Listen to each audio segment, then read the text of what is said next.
Today's Wednesday, March 24th, 2021. Coming up on Roland Martin Unfiltered. The Senate held its first hearing on the For the People Act today. We'll show you some of what happened, including Republicans showing their asses as usual. Two massive voter suppression bills are being rushed through the Georgia legislature. We'll talk about what we can do to stop it. Jury selection, the Derek Chauvin murder trial is complete. The trial is scheduled to begin on Monday.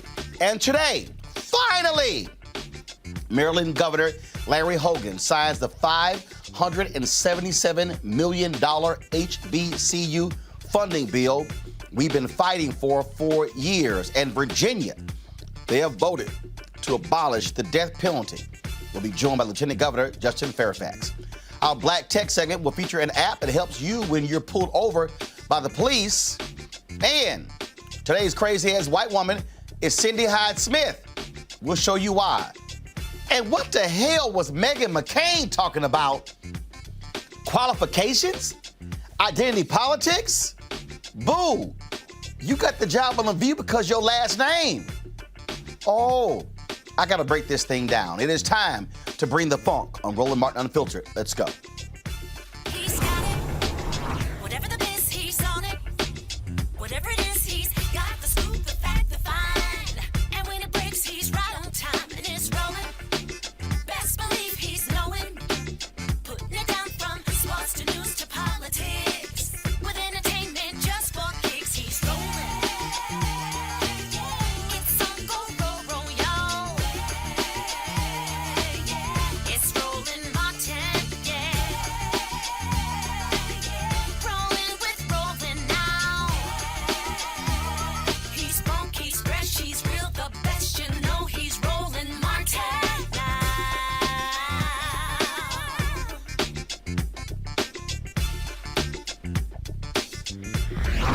Martin!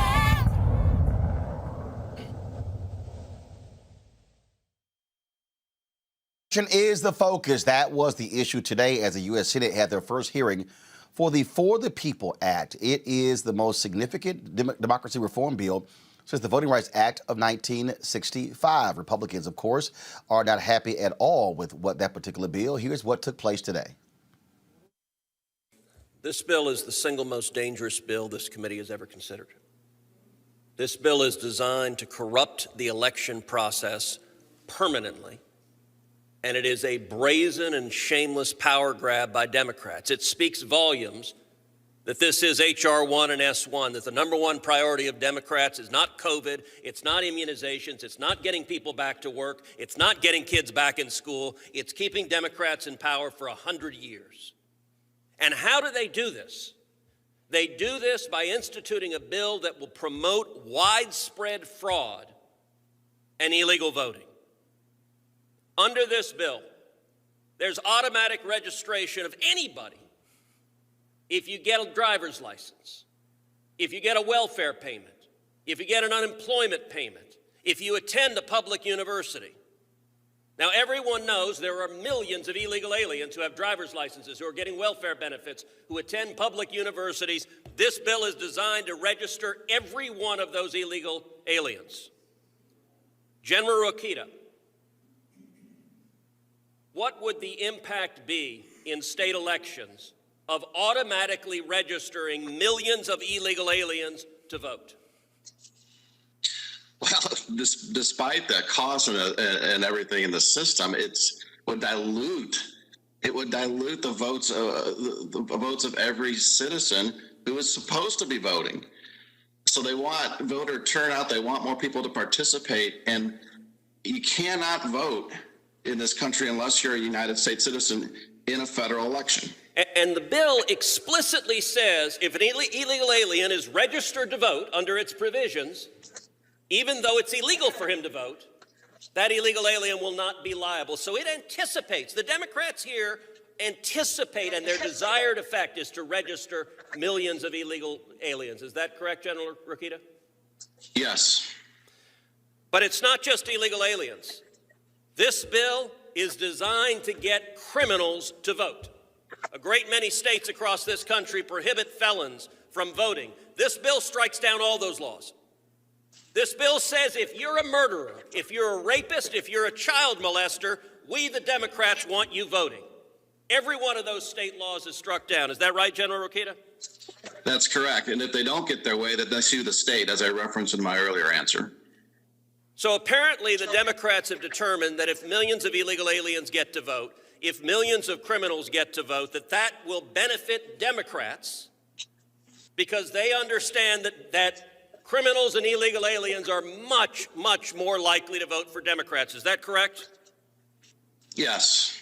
In the wake of the November elections, one of the safest in recent history, Republican-led state legislatures have seized on the former president's big lie that the election was stolen and introduced more than 250 bills in 43 states aimed at tightening voting rules under the guise of election integrity.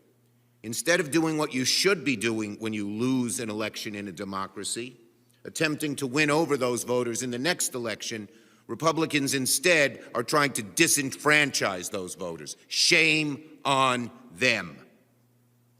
In Iowa, where college students often rely on the flexibility provided by early and mail-in voting, the Republican legislature voted to cut early voting by 9 days, close polls an hour earlier, and tighten rules on absentee voting. In Wisconsin, where urban and rural precincts face vastly different administrative burdens, Republicans have proposed limiting ballot drop boxes to only one municipality, no matter what its size. Could be 10,000 voters in a rural Republican county or 500,000 voters in an urban Democratic county, one ballot drop box. In Arizona, no fewer than 22 separate measures to limit voting rights have been introduced, including a bill to require every absentee ballot to be notarized. How are poor people going to pay for a notary when there's virtually no indication of fraud? Schumer's question was, he was wondering why on Sundays Georgia would not participate in an electoral process of gathering signatures of registration and things on Sunday. And I would just like to respond to that. Georgia's a southern state just like Mississippi. I cannot speak for Georgia, but I can speak for Mississippi on why we would never do that on a Sunday or hold an election on a Sunday. You know, this is our currency. This is a dollar bill. This says, the United States of America, in God we trust. Etched in stone in the U.S. Senate chamber is in God we trust. When you swore in all of these witnesses, the last thing you said to them in your instructions was, so help you God. In God's word in Exodus 20:18, it says, remember the Sabbath and keep it holy. So that is my response to Senator Schumer. Turnout in 2020 was up 7%. The turnout in the 2020 election was the highest since 1900. States are not engaging in trying to suppress voters whatsoever. This is clearly an effort by one party to rewrite the rules of our political system. But even more immediately, it would create an implementation nightmare, as Senator Blunt pointed out, that would drown state and local officials who run elections. This proposal needs all the scrutiny it can get, and I'm glad we're all here to give it that scrutiny. This legislation would forcibly rewrite the election laws of all 50 states from here in Washington. Popular policies like voter ID requirements would be banned unless states neutered them with loopholes. Meanwhile, unpopular and absurd practices like ballot harvesting, where paid political operatives can show up carrying stacks of other people's ballots. I take exception to the comments that you just made, Mr. Rokita, that public concern regarding the integrity of the recent election is born of anything but a deliberate and sustained misinformation campaign led by a vain former president unwilling to accept his own defeat, who rather than observing the sacred tradition and necessary process of a peaceful transition of power for a losing candidate for the presidency, undertook a scorched earth effort to undermine public confidence in the integrity of our elections that was so dramatic and so destructive that it culminated in a violent assault on the United States Capitol. The Act is the right remedy at the right time. This bill recognizes that the best solution to abolishing the undemocratic trinity of issues plaguing our democracy, gerrymandering, voter suppression, dark money, is to get rid of all of them at once. By creating a baseline of protection for voters, rooting out corruption and dark money, and ending the practice of partisan gerrymandering, this Congress can create a fair, level playing field in our electoral system. This bill also makes evident that Congress should pass the John Lewis Voting Rights Advancement Act, which would update the formula for determining which jurisdictions are subject to federal pre-clearance. Now, taken together, the For the People Act and the John Lewis Voting Rights Advancement Act represent the greatest pieces of civil rights legislation since 1965 and are badly needed reforms that will strengthen our democracy. Now, despite what opponents may say, this bill would not favor either party. To the contrary, it would create a level playing field for the American people.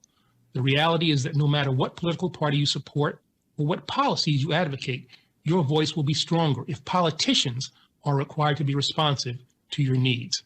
Now is the time for Congress to exercise its constitutional authority to protect the structure of our representative democracy. Ensuring a true representative democracy is how we advance equality, opportunity, and justice in areas where too many Americans are still let down, left out, and left behind. All right, folks, the For the People Act, of course, passed the House in March and is the Democrats' answer to the Republican war on voting. More than 250 bills to curtail access to the ballot have been introduced in 43 states. This bill expands voting access through policies like automatic and election day registration and universal mail-in voting and block voting restrictions like new voter ID laws and discriminatory voter purges. Dede Hawkins-Hagler, former Georgia State Representative, will be joining us along with Kelly Bethea, Communications Strategist, Mustafa Santiago Ali, PhD, former Senior Advisor for the Environmental Justice EPA as well. And so glad to have all three of you here. Let's start with you first, Dede Hawkins. Dede Hawkins. This is very interesting. Sitting there, Ted Cruz, it's going to be voter fraud. Donald Trump had an entire panel, an election commission. Voter fraud they found? Zero. The most substantive voter fraud that we have seen in America in the last decade took place by Republicans in North Carolina that was so scandalous, they threw the election results out and had a second election. D?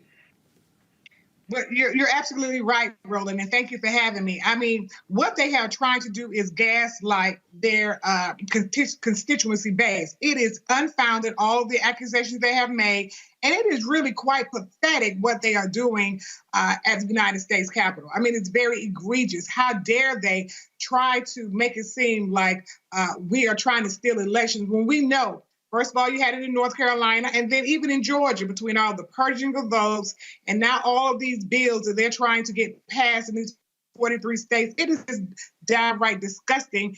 And I, for one, hope that they do away with the filibuster in the Senate so we can get on with For the People Act and the John Lewis Advancement Act, with Voting Rights Act. We got to get on with the business at hand and stop placating to Republicans who don't really care about anyone but themselves. The thing here, Mustafa, is to listen to this righteous indignation is beyond laughable. It's beyond laughable because they know they're lying. They know it's voter suppression. They know exactly what they're doing. And they want to sit here and, oh my God, it is going to allow the illegal aliens to vote and all of that. They have not found a scintilla of evidence of voter fraud, and all of these so-called election integrity units are all trash. It's been trash since, Chris Kobach and the commission tried to prove, and so many of us came out and pushed back against them across the country, and they wasted millions of dollars. The Republicans know that they're in trouble. They know they're in trouble because the demographics in our country is changing. They're in trouble because they can't get policy right. If you actually created policies that resonated with folks, then they would come to your party and they would support it. You know, there were so many things in that clip that we watched that were so wrong. You know, let's just correct a couple of things real quick. First of all, the Sabbath is on Saturday. If you have any theologian history in your background, then you know that the Jewish Sabbath is on Saturday. You know, and then also, you know, it's interesting that we are supposed to be the beacon of democracy for the world. And we love to rush to another country when they are falling short in that space. But when it comes to our own country, instead of standing up for democracy, trying to strengthen democracy, making sure that everyone actually has the opportunity to vote by making sure that they're automatically registered and they can opt out if they didn't want to, Republicans are not interested in that. Republicans are interested in holding on to power and to creating policy that does not represent the whole country, but just those individuals that they see value in. And that's the reason that they find themselves in the moment that they do, where they are losing ground. They looked at, you know, ALEC and the Heritage Fund for years. We've talked about this on the show before, have been putting together, you know, these strategies on how to hold on to power. And now in this moment, they're realizing that this is their last gasp. This is their last effort in being able to hold on to that power. Now, the question is, what are Democrats going to do? So as Dee just shared with folks, if you are willing to allow them to continue to play these games, to create false narratives, you are setting yourself up to not be able to move forward on any of those very ambitious and needed sets of actions and goals that you have shared with the country and the reason people came out and voted for you. So, I mean, if you're not going to go ahead and deal with what's necessary to deal with in relationship to the filibuster, and you're going to let these folks to continue to get up in front of America and create these false narratives without being checked, then we're going to end up getting what we get.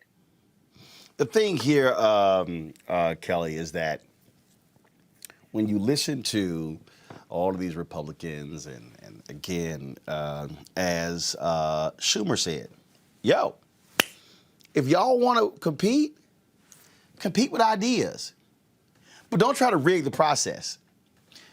We're going to discuss it in the next segment. But in Georgia, they literally are trying to get rid of runoff weekend voting. I mean, they're sitting in rooms. When did black people vote? So in North Carolina, when the laws were declared unconstitutional, the Republicans in North Carolina literally said, when do black people vote early? 70% of African Americans vote early during the first week of early voting. Okay, so we're going to restrict early voting to one location per county the first several weeks and then expand it later on. They literally put it on paper. I ain't fooled by these white Republicans. They don't want black people to vote. They are simply playing a Jim Crow playbook.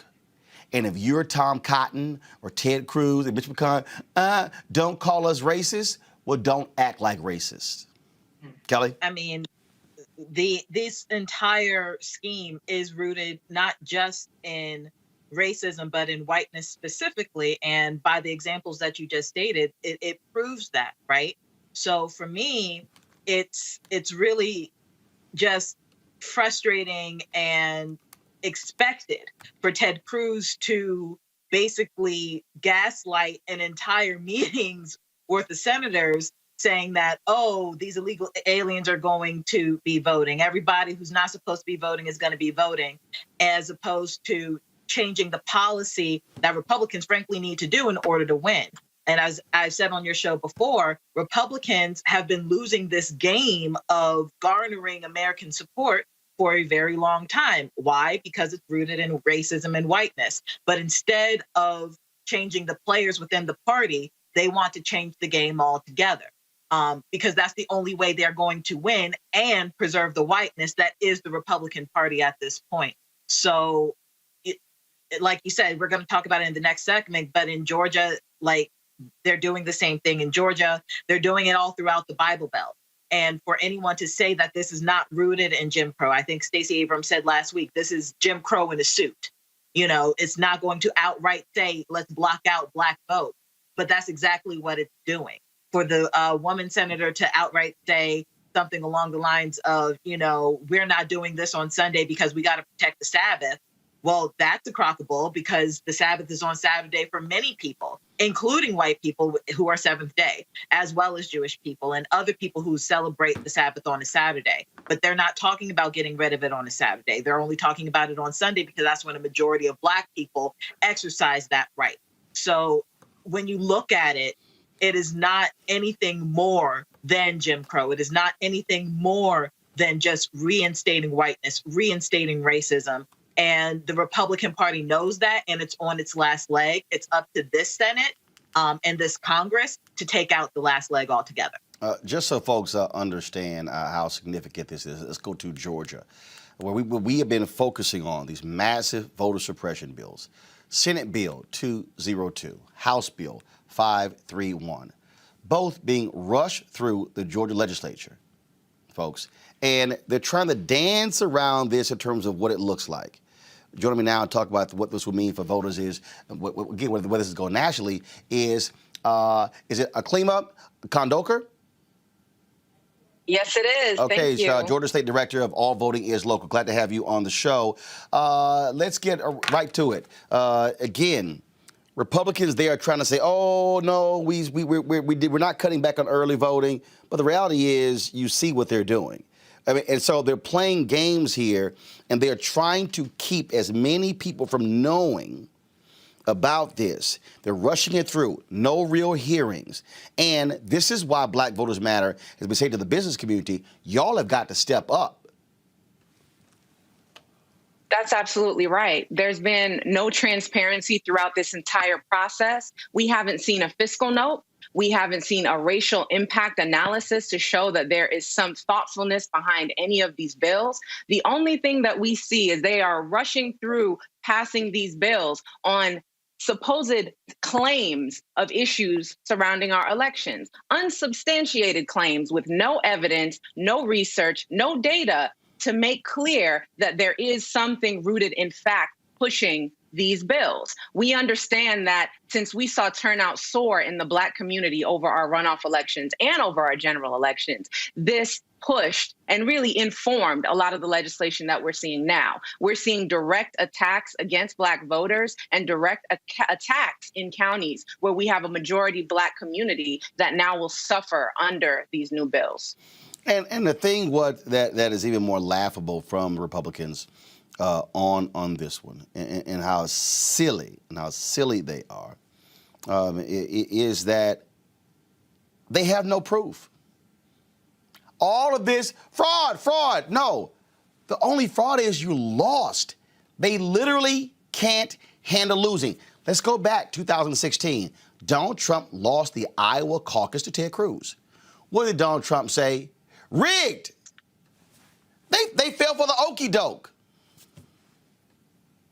Exactly. And in Georgia, we're not falling for it. That's why you have groups like Black Voters Matter, groups like All Voting is Local out here trying to keep the public informed because they're doing everything under the cover of darkness. I say this because SB 202 was originally a 2-page document. And then on Friday, we received a leaked document that was over 90 pages. And then all of a sudden, they pushed it through this week, pushed it out of the chamber into rules, and now it's headed for a floor vote that we suppose is going to happen tomorrow. And everything that's in that bill is nothing but prohibitions and restrictions on voting. It will make it more difficult for people to use a drop box. It will eliminate a lot of the days that people have to request their ballot and to send it back. For working folk, for people who are rural voters, for folks that don't have the time to figure out when they need to do things, because Georgia is accustomed to having a lot more time, 180 days to request your absentee ballot, now shaved down to about 77. Now, that is intentional because we know that most people find this entire process murky. It's untenable to people. And we know that access to information is really difficult for rural voters when everything is available online. And we also know that there is a very important mayoral race happening in November, the Atlanta mayoral race. And so if we plot all these points and we take them all together, we know this is a direct attack against Black voters because we know who will use drop boxes. We know who counts on having extended time to return their absentee ballots. And we know who will be who will show up for those elections in November. It's a direct attack. Absolutely. Again, we'll be following this and keep putting pressure, letting people know exactly what's going on. We appreciate it. Keep fighting. We appreciate it. Thanks a lot. Thank you for having me. All right, folks. Again, don't just ignore what's going on here, folks. What we're dealing with is real, and trust me, Republicans, they see the train that's coming down the tracks. It sickens them that they lost Pennsylvania, Michigan, Wisconsin, Georgia, and Arizona. They want to suppress votes in Arizona because of Latinos. That's why they're challenging the Section 2 of the Voting Rights Act went to the Supreme Court. They're pissed off with Black voters in Georgia. They're mad as hell with Black voters in Philadelphia. They're mad as hell with Black voters in Detroit. They're mad as hell with Black voters in Milwaukee. You know why? Guess who's not running for re-election in 2022?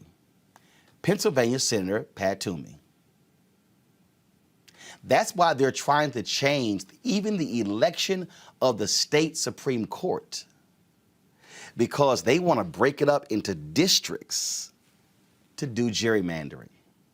They don't like the fact that the state Supreme Court in Pennsylvania is elected statewide. Follow me here, y'all.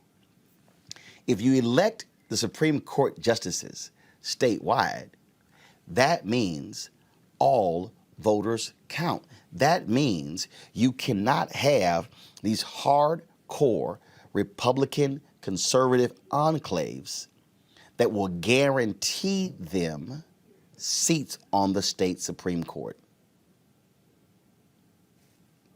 Are y'all seeing a pattern here? Oh, why is it that they are mad at the Pennsylvania Supreme Court? Because the Pennsylvania Supreme Court are the ones that ruled against political gerrymandering. The Pennsylvania Supreme Court are the ones that ruled against Republicans when it came to voting in 2020 election. That's why they are mad at the Supreme Court. So let's mosey on over to Michigan. Y'all know what happened in the last election in Michigan? The Michigan voters passed a law that created an independent commission to redraw political lines in Michigan. Guess what the Republicans did? They said, we're just going to ignore the will of the voters. See what's going on? Let's go to Wisconsin. Democratic governor, Democratic lieutenant governor. They have so politically gerrymandered districts in Pennsylvania, in Wisconsin, that even if Democrats win 55% of all votes, they are still in the minority. Why do you think Donald Trump had a partial recount in Wisconsin? He didn't spend the money for a full recount. He did a partial recount. Where did he target? Milwaukee. Wow. What's so unique about Milwaukee? Black people. Now let's go back to Michigan.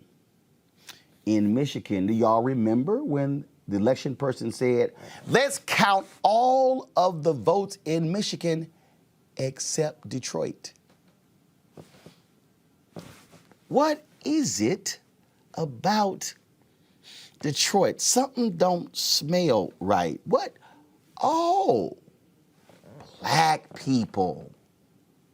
And then Donald Trump said we can't count the votes in Fulton County. What's in Fulton County, Atlanta. What does Atlanta mean? Black people. So D, when Republicans all of a sudden want us to believe that they care about free and fair elections, what they're actually doing is no different than what white folks did in Selma and Birmingham and Montgomery and Mississippi and Tennessee and Louisiana and Arkansas and Florida, is to say we have got to stop black people from voting. Absolutely. And they're going to continue. And they think that we are ignorant, but we're not. And so we have to continue to press our claim.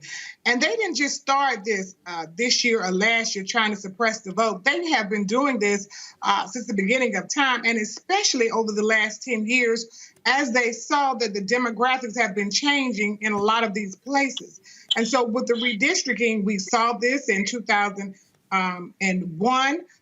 In 2011, and now in 2021, they are playing the same games, gerrymandering. And so even here in Georgia, what's going to happen is we are going to have the majority vote Democrats, and we're going to have the least amount of seats because they have set up a system, unless, you know, the Justice Department speaks up and does something about it, they're going to push this thing all the way through. And that's why they gutted the Voting Rights Act and got rid of Section 3 and 4 and are attacking Section 2 because they know what they're doing. It's very methodical. It's on purpose. And we have to be even ever more vigilant. And we can't play catch up with them because let's be clear about it.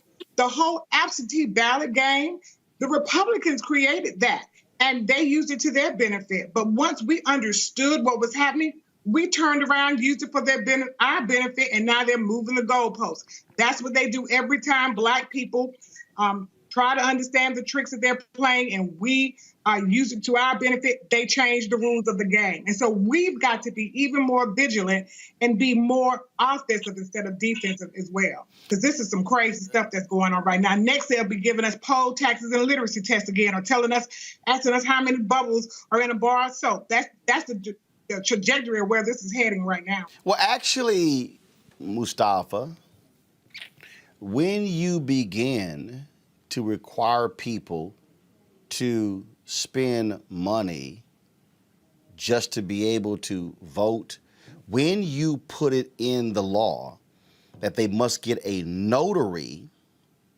for your application, that is a poll tax. Notaries are, the bill does not say that notaries are free. So if you have to go get your ballot, your absentee ballot notarized, you have to pay for that. That is a poll tax. It most definitely is a poll tax. And, you know, most folks are living on the margins, you know, just trying to keep the lights on and put some food on the table. And if you have to make a decision about that or being able to vote, some folks may choose not being able to vote. So they know, they're very clear what they're doing. You know, Republicans are waking up in the nighttime talking about, I see black and brown people, like it's a movie, because they know what's coming. And they know that they have to do everything that they can. And in Georgia, you know, it's interesting that they know that if they lose Georgia, there goes the South, right? If they're not able to change the laws, they know that they're on the cusp of losing North Carolina. They know that Florida is within the grasp of people actually getting focused, getting some resources down there to make sure that the brothers and sisters on the ground trying to get people registered and stuff have what they need. They know that they could very easily begin to lose the South. So they're putting everything that they got right now into Georgia, trying to make change happen in a negative way there so that they can begin to try and make sure that they're holding on to the South. So that's what that game is. But I hope they wake up every night saying that I see black and brown people. I hope they wake up in sweats, you know, because of this voter suppression that they're doing, knowing that people are wise to what's going on and that they're not going to give up and that they're going to push. And as Dee said, I like following Dee tonight because she said something that's super important. Department of Justice, what are you going to do? What are you going to do, Department of Justice? Because you have the ability to get in there and to make sure that we are holding people accountable. Of course, we got to have the Senate do the right thing also. Kelly, final comment. No, I agree with everything here, but it is clear to me that the Republicans are losing the game. And what happens when you lose the game and you feel like you have no other way out? You cheat. And that is exactly what Republicans are doing right now. And it is so contradictory, the fact that Republicans in the Senate right now are basically acting like the minority in that, you know, they want to preserve the filibuster. They want to preserve their right as minorities in the Senate. But when it comes to the minorities of this country, they are doing everything within their power to take away the rights that we have, the privileges that we have, everything that is American in a vote, they are trying to take away. Voting should not be the hardest thing an American does. It should frankly be the easiest. That is what Democrats are trying to do. They are trying to provide access to voting for every American. It is not reserved for just rich white men like it was in 1775. It is 2021 now, and we have other people in the game. We have Black women, we have Black people, we have white women, we have everybody in the game. And everybody in the game right now has a stake in this country now. So everybody needs to have a say. And Republicans see that. And the problem is they don't want that to be a reality. So what do? They change their reality. At least they attempt to change the reality and try to basically go back to 1775 in that only rich white men have the power to change anything in this country. That's not going to be the case anymore. It is never going to be the case again if we step up, if we fight for our rights, and if we support those who actually see what's going on and are doing something about it, such as the Senate, such as Congress, such as your local legislatures, such as in Georgia. Because I forgot who said it first, but once Georgia's gone, that's the Bible Belt. So this is a moment in time where it really is do or die. Well, so they'll still have.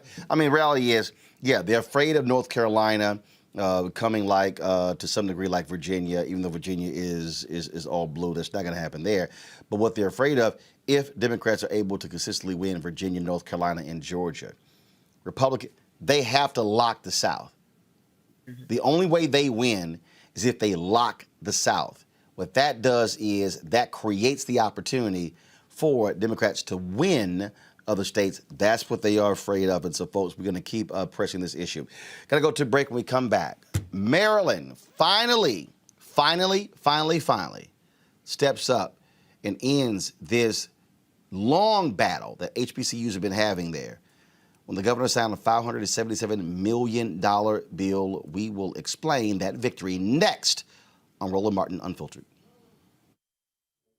Georgia lawmakers have unleashed an all-out attack on voting rights this year, including through the introduction of more than 80 anti-voting bills since the legislative session began in January. Two of the worst voter suppression bills in the nation right now are SB 202 and HB 531, and they are rapidly moving through a flawed and non-transparent process in the Georgia General Assembly. It should come as no surprise that these bills are a reaction to increased participation by Black voters. That context is critical to understanding the purpose and impact of these voter suppression bills. Georgia lawmakers want to restrict voting access by significantly restricting the use and availability of secure drop boxes, by restricting the ability for voters to cast provisional ballots, and by adding new ID requirements for absentee voting.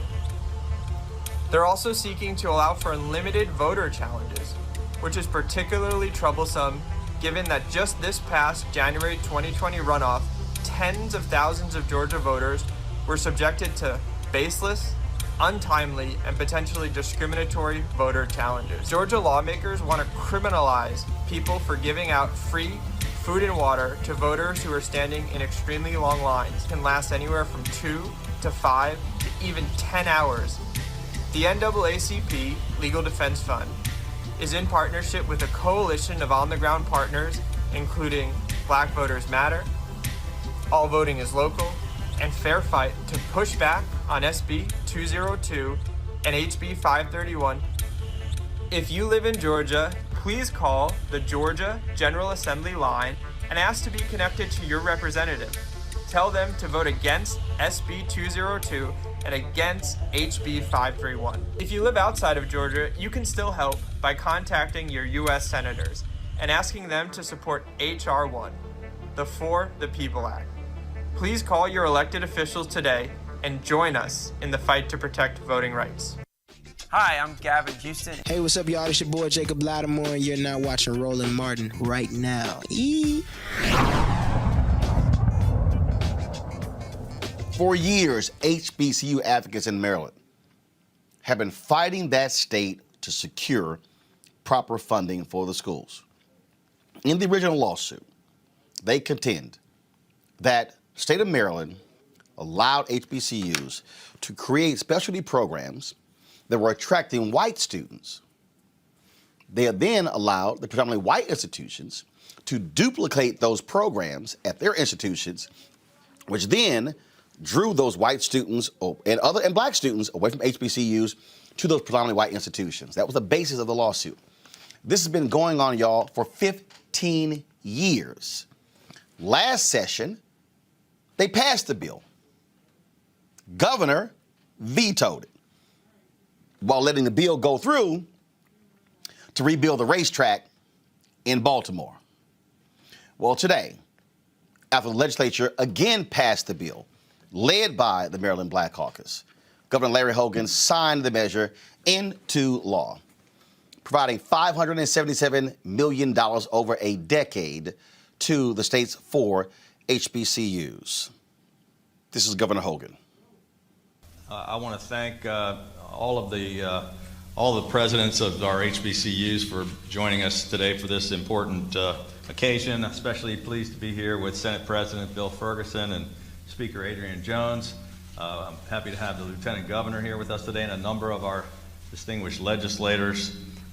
This is an important occasion, and we're here today to enact an historic bipartisan measure that will be an unprecedented step forward in addressing inequities in our higher education system by making substantial investments in Maryland's historically black colleges and universities. In our past 7 budgets, we have funded historically black colleges and universities at historically high levels, providing more than $2.2 billion in state support. No administration in the history of the state has ever invested more in our HBCUs. And our administration has advanced more than $1 billion in major projects at all 4 HBCUs, including the new Communication, Arts, and Humanities building right here at Bowie State. This legislation that we're signing into law here today will provide even more critical investments for all of these institutions. And it brings to an end a more than 15-year-long legal battle that we inherited and that we've spent years working hard to try to resolve in a fair and equitable manner.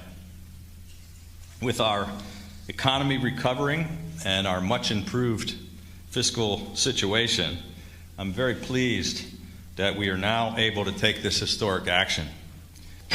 With the signing of this important legislation into law, together, I believe that we're sending a very clear message that we can work together in a bipartisan way and deliver real results. And together, we are all ensuring that any student in Maryland who wishes to pursue a degree will have access to world-class programs and the highest quality institutions for many years to come.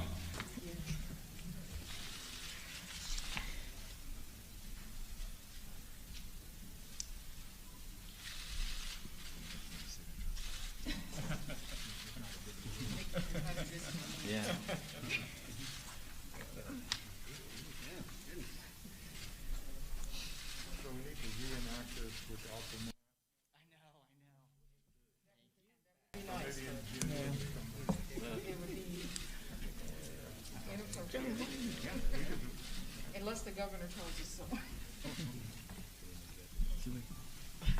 Wonderful. All right, done deal. Mission accomplished. Now you're supposed to clap.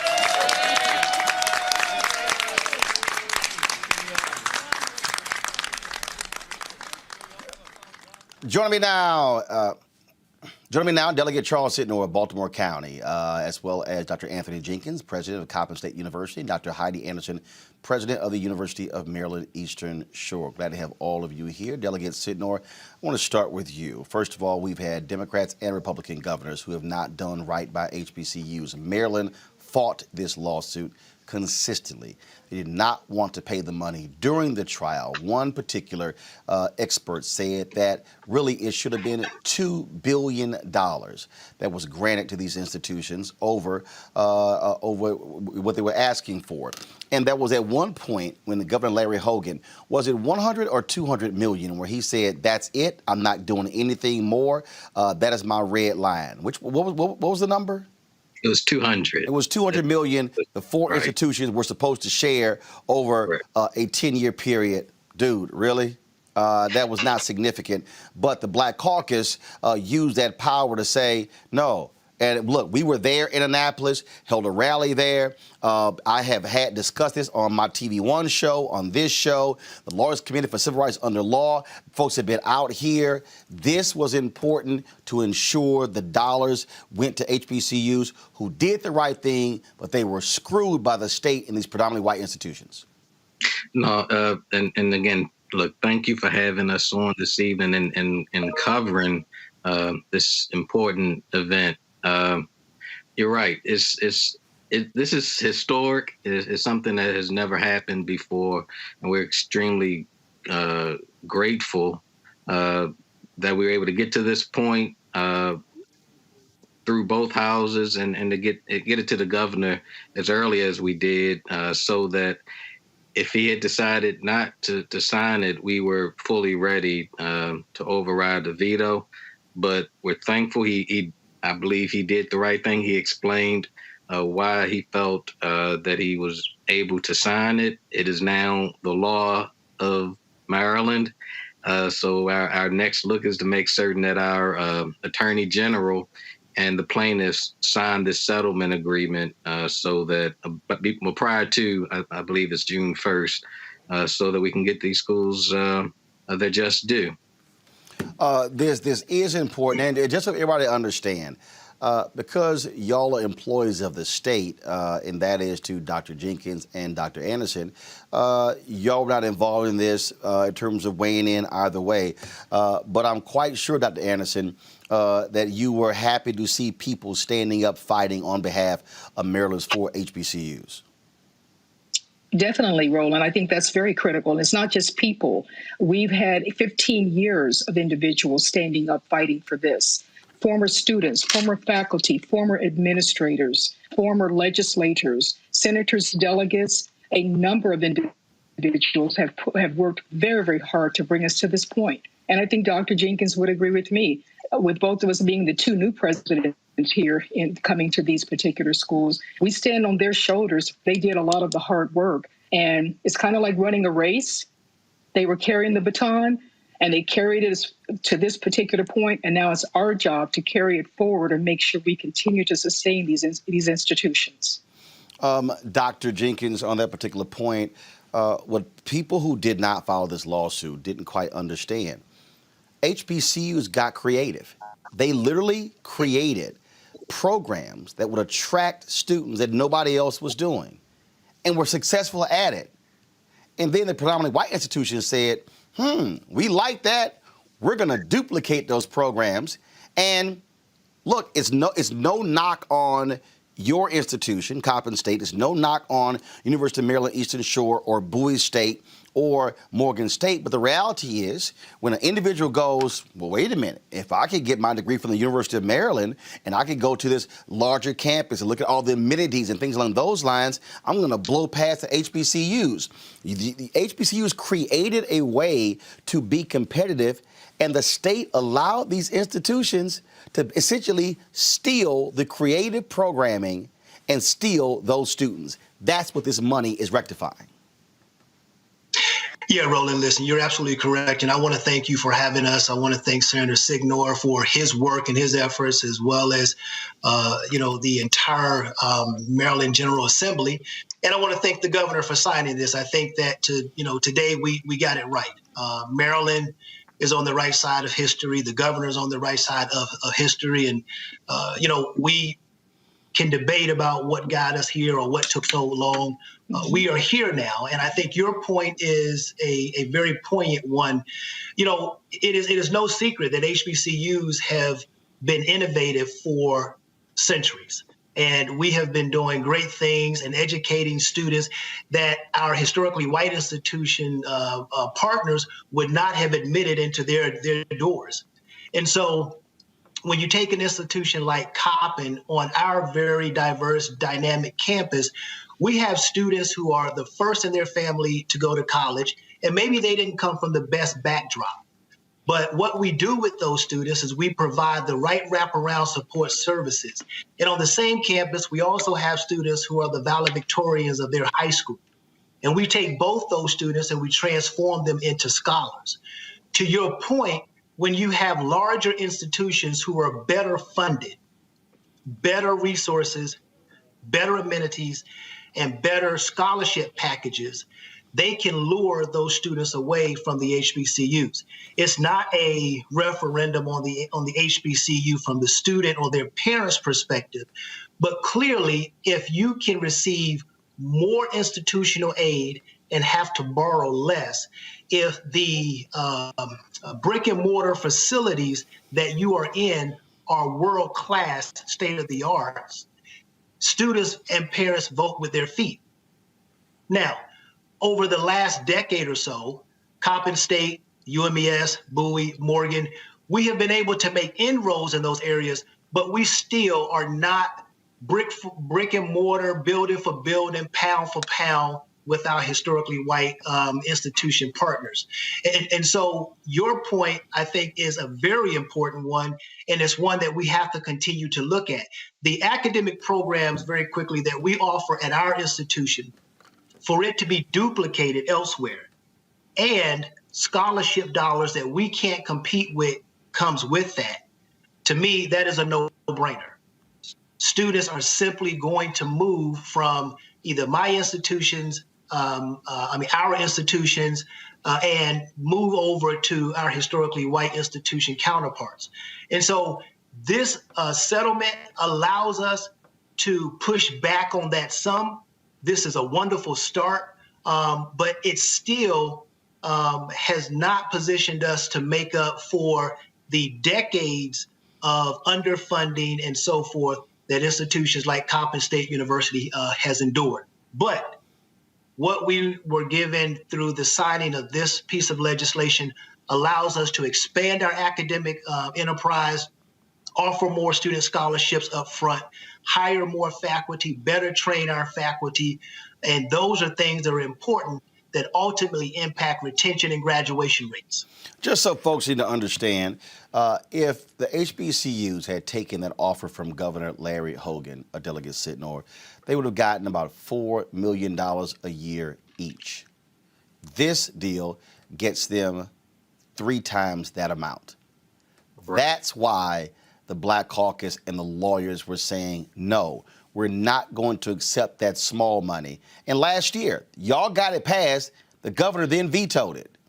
And we talked, and I talked with other officials, and I said, and y'all agreed absolutely. When it comes back, make it clear to the other Democrats, hey, y'all ain't moving on nothing until we get to HBCU stuff straight.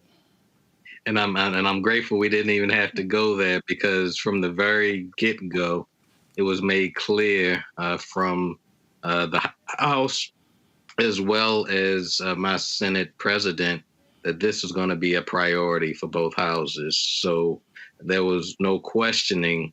But during the interim, the only thing that really was a question is whether or not we were going to get back in enough time so that we could have a special session so that we could override the veto. But because we had this triggering language in that legislation and were unable to have that special session, that's why we went about doing things the way that we did. and there was no question.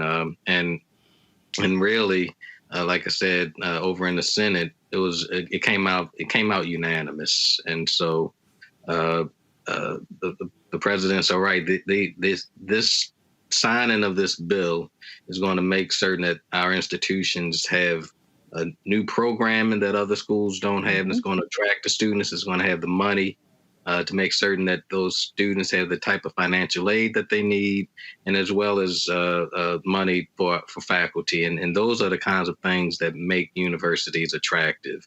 I was joking earlier today with the president of Bowie State, because they have this new program that they're offering dealing with visual effects and graphics and things and computer animation. And I told her, I said, my daughter lost sound. Different programs, so they may have some Bulldogs coming in the future. I mean, and it's those types of special programs that UMES is going to be able to do. Coppin is going to be able to do. Morgan as well as Bowie, and we're super excited to be here today to celebrate what happened. And again, when we talk about all this, Dr. Anderson, for your institution, with this infusion of capital, what is it going towards? Well, to begin with, Roland, and I want to, like my counterpart, thank our delegates and also especially the Speaker of the House as well for all the efforts they put through for this. But the monies, first of all, are going to go for scholarships for our students. And as President Jenkins has pointed out, and we will be doing the same, this will strengthen our being able to attract students to the institution. But the other place we're going to use the funding for is to strengthen some of our existing programs. We have criminal justice, we have cybersecurity, we have the only four-year BS degree in aviation sciences in the state of Maryland. And so we will be able to put out more aviation scientists and pilots and individuals who work at the airports. But in addition to that, it's going to help us work on solving some of the problems that impact the people in the state of Maryland, and especially people in our communities of color. For example, we have 9 health care professional programs at this time. We're the only HBCU in the country that has 9 health professional programs, and this is going to allow us to expand those health professional programs. So think about this. We have pharmacy already. We have physical therapy. We have physician assistant, and we have a host of others. Our newest healthcare programs is sports management. This is going to allow us to look at medical and expand that, and then have team-based learning in an interprofessional way. Imagine us graduating a more diverse healthcare population to students who can go into the workforce in our communities and serve our people. That's going to be critical. The other thing it's going to allow us to do is grow in areas, new particular areas that we haven't been in before, with our School of Agriculture and Natural Sciences. And the food insecurity problems that are impacting many of our people, we're going to be able to do high-level research in those areas. We're going to help solve some of the problems of what's happening with seafood and food insecurity. And so those are the things that's going to happen, not just for our students, but also for the citizens of the state of Maryland. And of course, Doc, what's going to be happening with the money at Coppin State? You know, pretty similar. Thanks, Roland. You know, we are looking at expanding our academic enterprise. You know, what we're having the conversation now is how do we take our liberal arts foundation and how do we pivot and create these 21st century high STEM academic programs? Those programs cost more to produce. The faculty to teach in those programs costs more. So we are going to be looking at how we expand our cybersecurity and engineering, looking at our College of Business, looking at our social work program, our psychology programs. Forbes just listed us as having one of the best psychology programs in the entire nation. Our nursing program is very strong. We produce more African-American nurses than any HBCU in the state. And so we want to expand on that, looking at not only more brick and mortar opportunities at the undergraduate and graduate level, but also online education. We are also looking at how we can better package our students and attract students and make sure that we push down the cost of education. Yes. We want to ensure that more students leave our institution with less debt. And so these dollars are going to allow us to help do that. And Roland, one of the things that also is important for us is that we roll out a better branding and marketing campaign that educates family on the cost of education and the pathways to getting to us, that ultimately allows them to create greater Roland, can I jump in and add something? And enhance the quality of their life. Dr. Anderson, go ahead. Yes, President Jenkins just made me think of something I forgot to mention. One of the areas that we're going to expand in, I'm sorry, guys.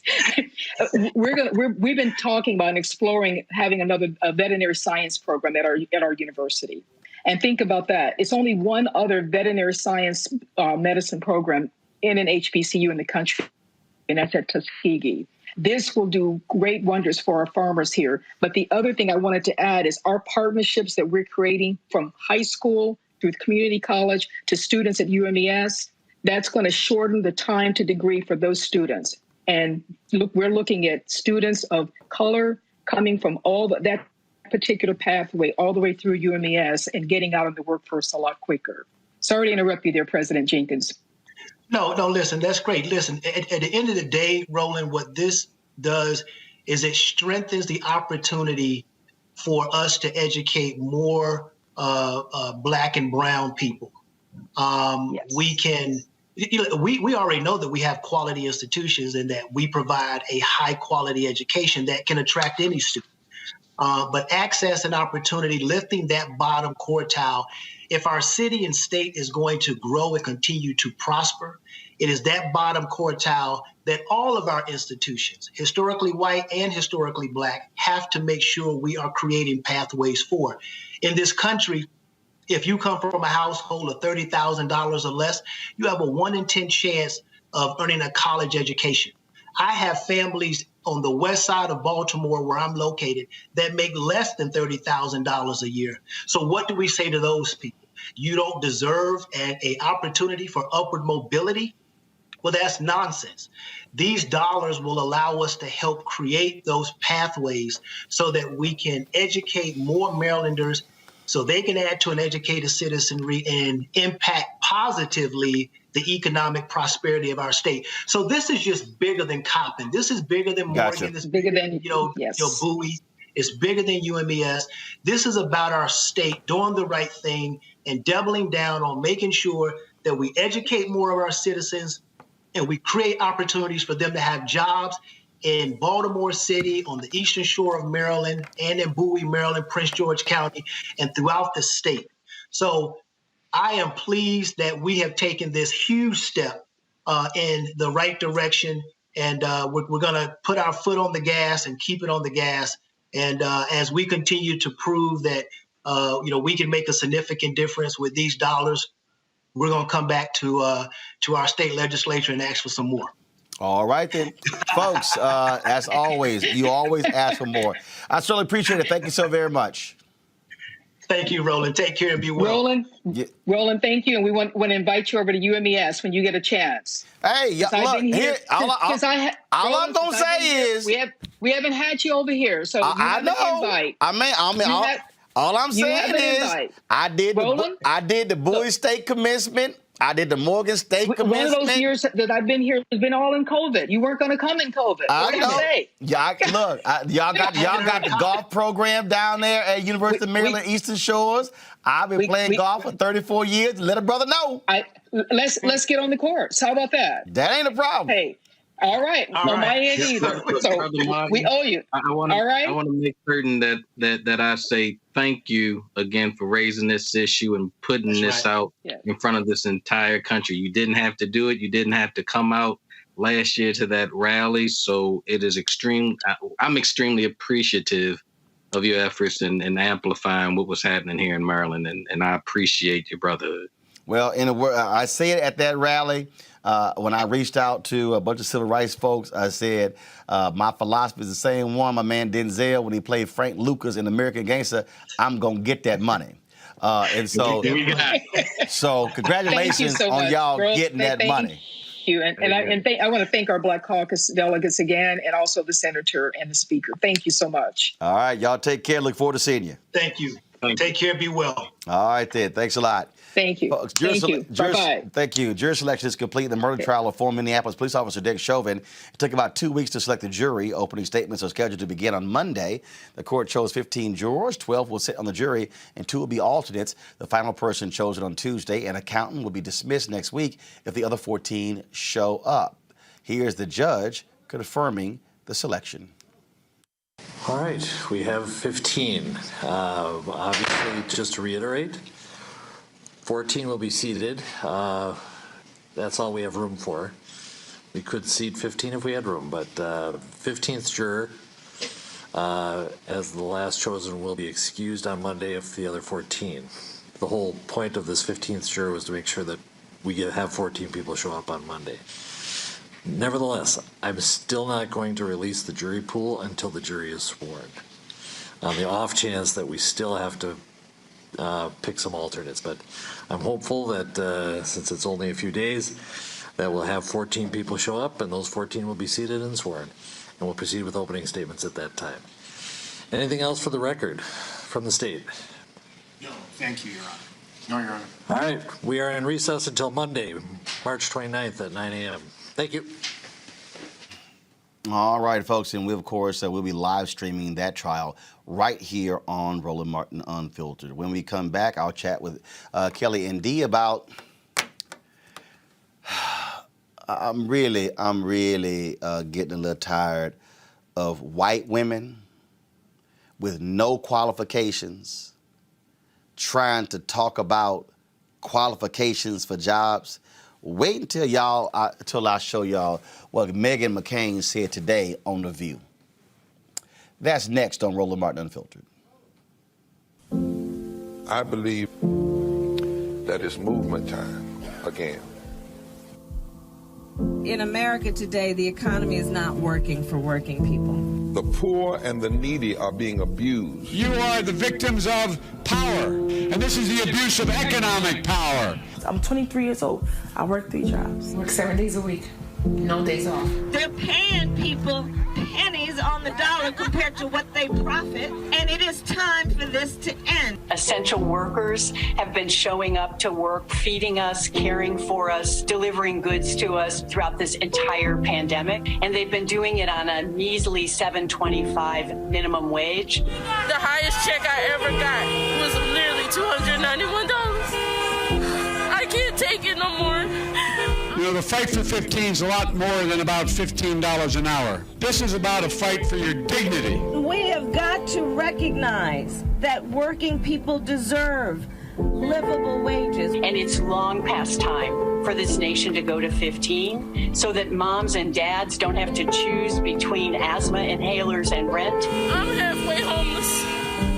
The main reason that people end up in their cars is because income does not match housing cost. If I could just only work one job, I could have more time with them. It is time for the owners of Walmart, McDonald's, Dollar General, and other large corporations to get off welfare and pay their workers a living wage. And if you really want to tackle racial equity, you have to raise the minimum wage. We're not just fighting for our families, we're fighting for yours too. We need this. I'm going to fight for it till we get it. I'm not going to give up. We just need all workers to stand up as one nation and just fight together. Families are relying on these salaries, and they must be paid at a minimum $15 an hour. $15 a minimum. Anyone should be making this to be able to stay out of poverty. I can't take it no more. I'm doing this for not only me, but for everybody. We need 15 right now.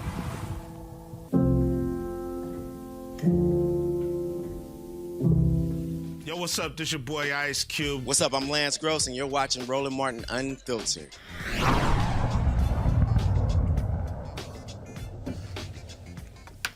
I've always said that it bugs the shit out of me that whenever we talk about qualified minorities, that we always use the qualifier qualified. Because whenever it's about white folks, nobody ever uses the words qualified. Today on The View, they were talking about Senator Tammy Duckworth blasting the Biden administration by saying, that they need to have more Asian American Pacific Islanders in the cabinet. Neera Tanden, who was nominated for the Office of Management and Budget, was rejected, had to pull her nomination because of opposition. And so Duckworth was raising the issue of why this was important. So they're talking about this on The View. And Meghan McCain makes this point that, quote, if there is somebody who is, quote, more qualified, who happens to be a white, straight person who has more experience in the field than a minority with less experience, why should it matter? See, that's always the case. When is the last time you heard somebody white like Meghan McCain say, damn, that white person really ain't qualified for that job? Every time it's a conversation about less qualified, they always frame it as the white person is always the more qualified person. When we know it's some mediocre-ass white people in government, in politics, in media, in corporate America, on Wall Street, on Main Street, all over. Play the clip of Meghan today, y'all. Excluded women farmers. And so we're going to a place where even if people need money, even if people are qualified to get into Ivy Leagues, race and gender is more important than your skill qualifications, the content of your character. It is not what Martin Luther King Jr. preached. I think this is a very, very slippery slope. I was very surprised to hear someone like Tammy Duckworth say something like this. She got a lot of blowback from a lot of people, not just on the right.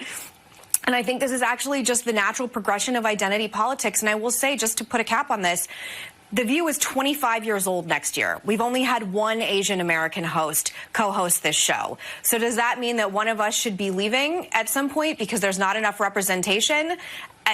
We're talking about, is identity politics more important than qualifications of a job? And I think that's a question going forward that the progressive left is going to have to reconcile. Okay, and before we go, because we're going to go and take a break, eventually we're going to come back and talk about the black farm.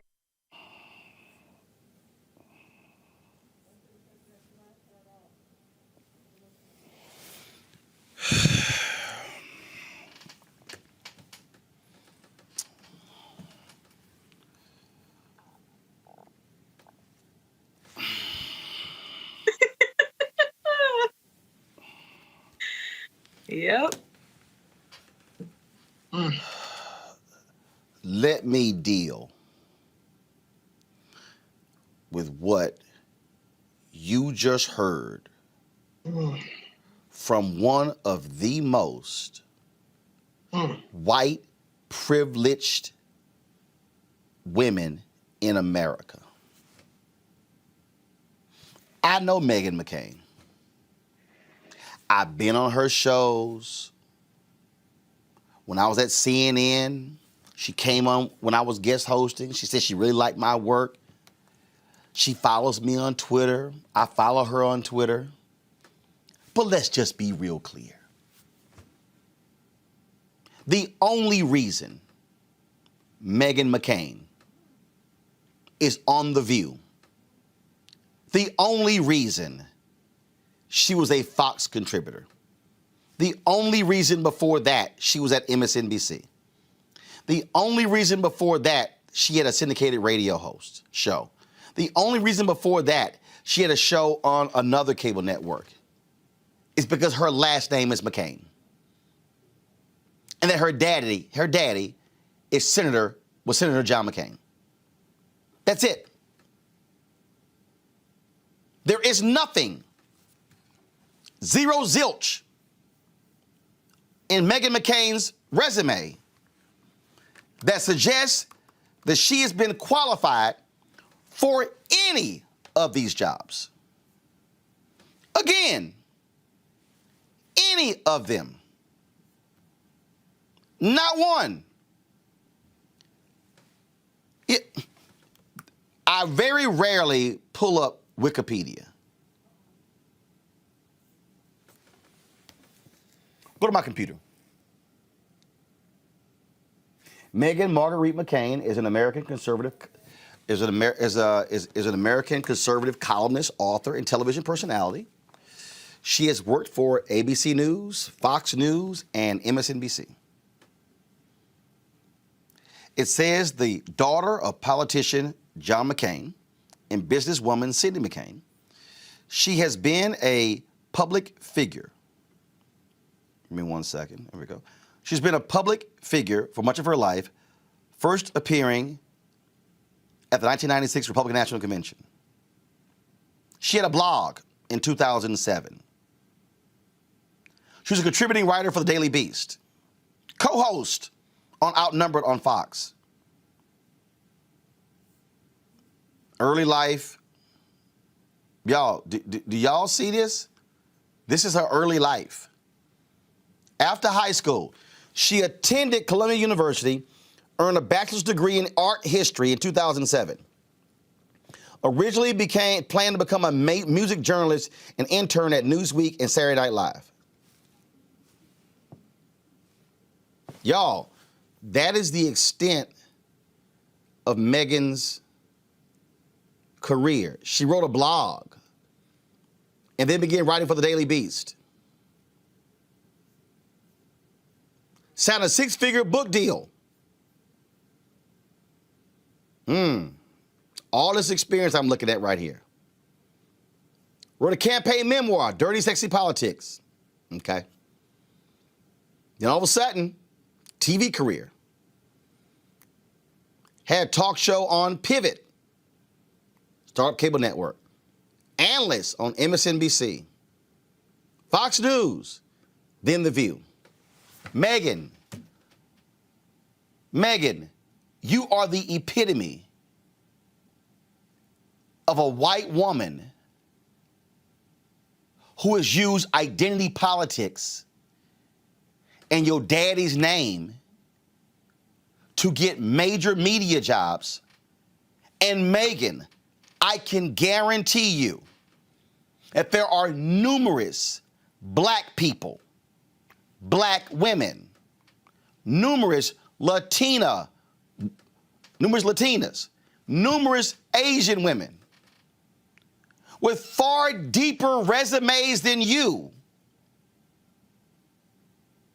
who were grossly qualified, overqualified for these jobs. Yet you got them.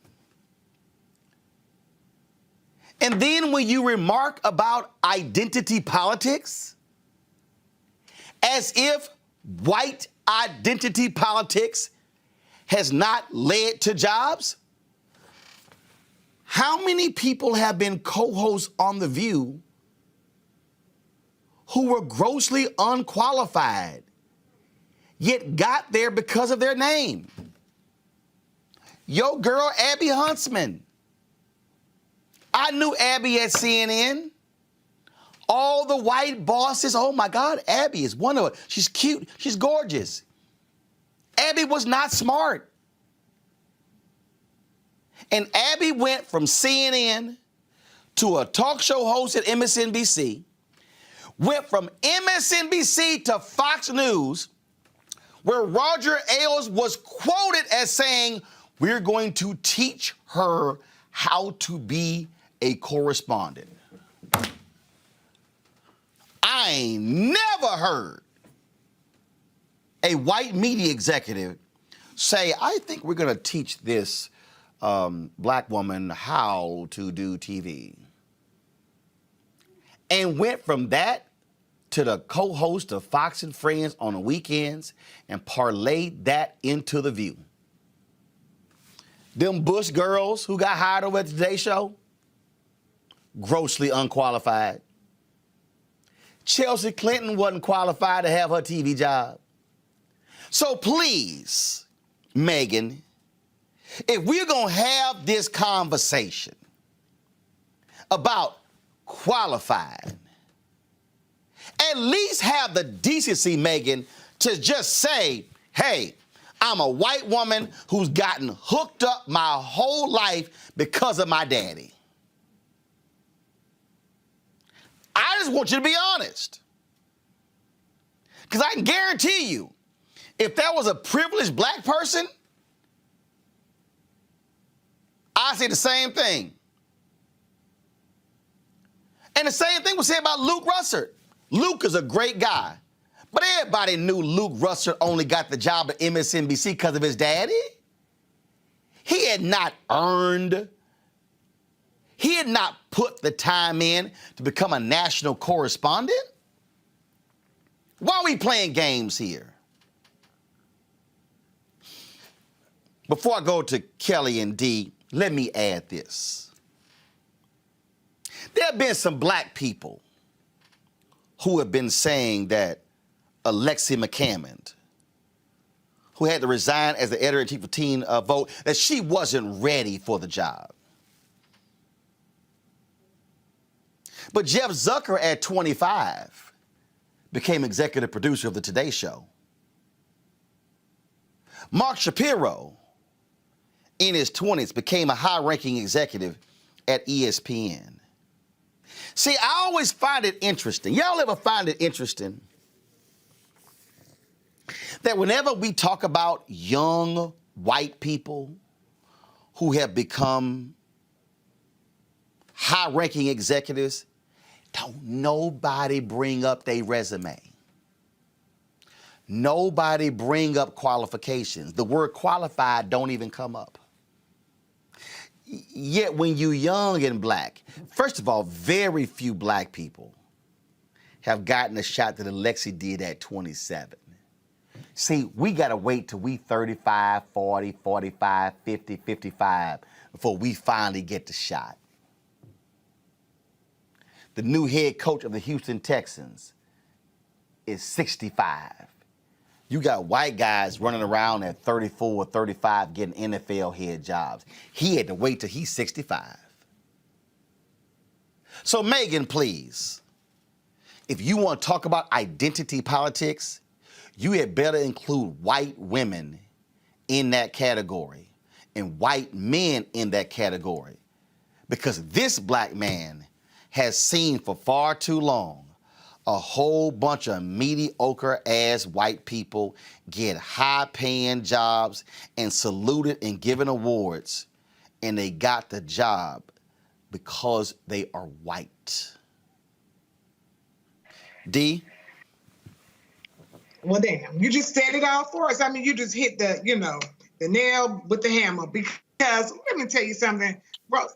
First of all, that girl the only reason she's on The View is because of who she is. But let's also be very clear. America loves this European model of beauty and what they represent. Even when we're trying to get government loans or contracts, when white men couldn't get it because of identity politics, they just pull their white wives and daughters into the place to take it away from black women who have worked hard and done all the necessary things. And black women are still 24% behind white men in salary pay, even though we are the most educated people in the country now. That's what all the statistics say, that black women are getting advanced degrees more than anyone else, and it's still not enough. Black women are opening more small businesses more than anyone else, and it's still not enough. We can't get the government contracts because of white identity politics. So you said it all. I mean, what else is there to say? She's there because she's white. Kelly, one of the most grossly untalented people is Tucker Carlson. My God. Tucker Carlson has had a show at PBS, MSNBC, CNN. He been hired everywhere, flamed out everywhere. You rarely gonna find somebody black in media get a second shot somewhere else after they didn't succeed the first time. I mean, we could walk through. If we walk through newsrooms across America, I could walk through a newsroom with my arms crossed and bump into untalented, unqualified white folks in major positions. I mean, I live in D.C. You can just bump into them in the street here in D.C., frankly.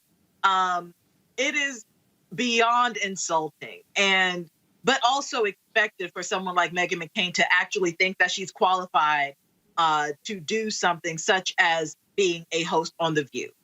For her to be so dense as to think that it is because of imaginary qualifications outside of her dad's name that she's on that show is simply absurd. She's literally talking to an EGOT recipient in Whoopi Goldberg about her being qualified to sit next to Whoopi Goldberg, like the caucasity of it all, right? Personally, as a young Black woman who has been in these spaces, it is, I can rattle off stories for days about how many times I've gone into a room, interviewed for a position, submitted a proposal, and actually see who they ended up going for. And it's either they are grossly underqualified or they just had the right name recognition. And the whole mantra of Black women, Black people having to work twice as hard to get only half the credit, now it feels like even a quarter of the credit because of these identity politics. Because people don't want to act like, you know, oh, I'm only doing it because you're Black, so let's make you work just a little harder so that you are now qualified to have this position, to have this opportunity. It's ridiculous. It is absolutely ridiculous. I mean, Megan is full of crap. Again, what bothers me the most, and I want y'all to cue it up. Because see, I really want people to pay attention. I want so to do this here. I want y'all to get the split screen ready, and I want y'all to play the video of Megan on one side, and I want y'all to have me on the other side, and I'm gonna walk y'all through this. But I need y'all to listen to keywords that are being spoken by Megan in this 1 minute clip. Again, I need you to hear what happens when somebody is so clueless on this very issue. They have no idea. So I want y'all to play it and keep my audio up. Watch this, y'all. Excluded women farmers. And so we're going to a place where even if people need money, even if people are qualified to get into Ivy Leagues, race and gender is more important than your skill qualifications, the content. Pause. So we're going through this thing where race and gender is more important than your skill set. I'm sorry, Megan. Please show me in here. Oh, see, again, show me in here where Senator Tammy Duckworth said, Megan, pick somebody who doesn't have the skill set. She didn't say that. You just said where race and gender are more important than qualifications. Megan, you were literally picked because you were a white woman who's a conservative, not because of your qualifications. You literally are describing yourself in your criticism. Press play. Of your character. It is not what Martin Luther King Jr. preached. I think this is a Stop. very... This is not what Martin Luther King preached.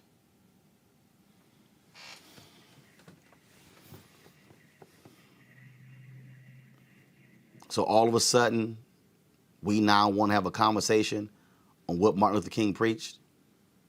Megan, are you aware that Dr. King believed in the guaranteed income? Megan, are you aware that Dr. King called himself a socialist? I've heard you condemn socialism. So now all of a sudden, you, Megan, you want to now quote Dr. King because it fits your narrative, but you don't want to talk about the other stuff that Dr. King preached. So when you say, Megan, this is not what Dr. King preached, what exactly, Megan, did he preach? Did you hear one speech, Megan, of Dr. King? Or did you listen to any of his sermons? Press play. Very slippery slope. I was very surprised to hear someone like Tammy Duckworth say something like this. She got a lot of blowback from a lot of people, not just on the right. And I think this is actually just the natural progression of identity politics. Stop. And I will say, just to put... This is the natural progression of identity politics. Because Senator Tammy Duckworth said that we need more AAPI in the cabinet. Megan, how many white presidents have we had? How many white vice presidents have we had? In the history of the United States, Megan, How many white men have sat on the Supreme Court? 105, 106? Women, African Americans, Latinos have made up what? 6 of the 106? Something like that. Megan, how many white men and white women are Fortune 500 CEOs? Megan, how many white men and white women run newsrooms all across the country? Isn't it amazing when all of a sudden someone calls for the addition of 1 or 2 people of color? White women like yourself go, oh my God, this is the natural progression of identity politics. Megan, if African Americans, Latinos, Asian Americans, Native Americans, if we have been chosen based upon skill set,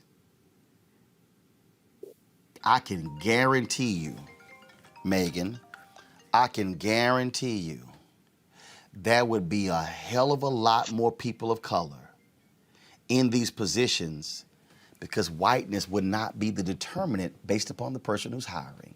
Press play. Put a cap on this. The View is 25 years old next year. We've only had 1 Asian American co-host this show. So does that mean that one of us should be leaving at some point because there's not enough representation? We're talking about, is identity politics more important than qualifications of a job? And I think that's a question going forward that the progressive left is going to have to reconcile. And right there, Megan, what you fail to even realize, Megan, is how white supremacy has worked in America. The fact that you, Megan, can't even acknowledge that whiteness has been the determinant for so many jobs in America up until this point is problematic. Megan, I dare you to walk through the executive suite at ABC News and count how many people of color you see. I dare you, Megan, to walk through the executive suites of Disney, the parent company of ABC, and count how many people of color that you see. If you do that, Megan, you might realize that there are very few. And see, how do we know that's a problem? Because, Megan, at the company that employs you, its top 2 bosses announced that they were leading the company-wide diversity committees because there have been so few. But see, that's what happens when you step outside of your whiteness. This is what happens, Megan, when you step outside of your rich white bubble and then begin to understand the reality of what a black journalist has had to endure to get to the table of The View. Actually have the conversation with Sonny Hostin. Go have the conversation with Whoopi Goldberg on what she had to go through to get to the table. Megan, Sonny and Whoopi didn't have the opportunity to be able to say, my daddy was a United States Senator, so therefore, hire me. Because that literally is the extent of your experience. If you, Megan, would be honest, and that's all I'm asking you, and I like you, Megan. We've always got along. But this is where there's a blind spot, Megan.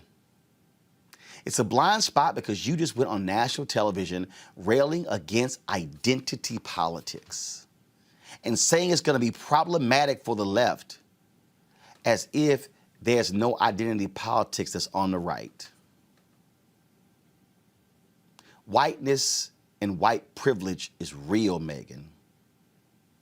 And if there were pictures in the dictionary to illustrate unqualified white women who have gotten major jobs on television, your picture would be there. Just admit it. We're going to break with Roland Martin Unfiltered. When we come back, we'll talk with Lieutenant Governor Justin Fairfax of Virginia about that state abolishing the death penalty.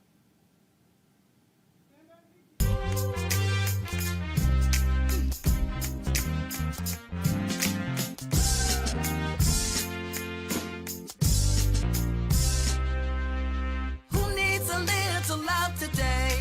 Who needs some love sent their way? Who needs love? Who needs love? Who needs a little love today?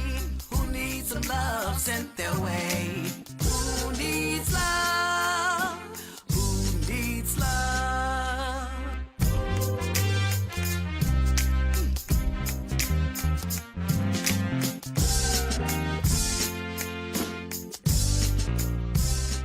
Hey, I'm Donnie Simpson. What's up? I'm Lance Gross, and you're watching Roland Martin Unfiltered.